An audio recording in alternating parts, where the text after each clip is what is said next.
Himoyachilar xato qilishni boshladi. Pep Abduqodirni tushirib yubor. Sport formasi вообще zver bo'lib ketdi. Tushir Abduqodir Husanovni. Gvardiola, qayerdasan?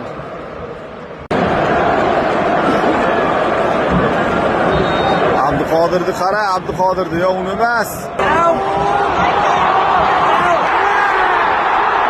O'yin ham yakunlandi. Kuzatganlar ko'p bo'ldi menimcha. Ozgina fikr bildirmoqchiman, chunki bugungi Manchester City jamoasini tarkibi menga umuman yoqmadi. O'yinda ham juda ko'p xatolar qilishdi. Buni muxlislar ham juda ko'pchilik norozi bo'lib o'tirishdi. Niko O'rayli ham juda ko'p xato qildi. Marmush penalti urolmadi qo'lida. Undan tashqari boshqa vaziyatlarda ham xatolar ko'p qildi. Doku o'sha jamoadoshiga uzatadigan vaziyatda ham aldab yurdi. Akanji mana bir nechta xatolar qildi. Xullas kalom,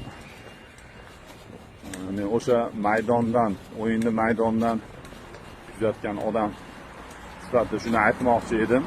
Mening fikrim bu. Abduqodir Husanovni, aynan Abduqodir Husanovni bugun tushadigan kun edi ekan. Pep Guardiola zaxiradan bo'lsa ham o'yinga tushirsa yaxshi bo'lardi. Chunki boshqa himoyachilarga qaraganda Abduqodirni o'ziga yarasha jamoaga foyda keltiradigan xususiyatlari bor, uni ko'pchilik biladi. O'shuning uchun aynan xullas kalom bugun Abduqodir Husanovni tushiradigan kun edi. Nima deymiz endi, tushirmadi. Endi kubokni ham ololmadi Pep Guardiola.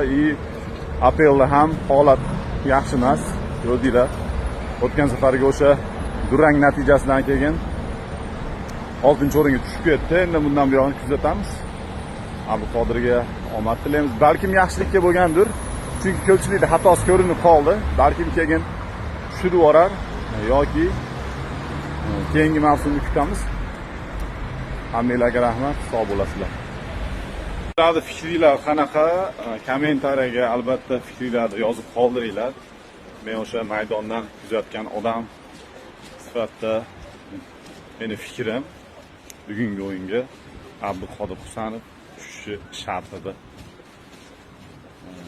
Endi sizlarning fikringizni ko'ramiz.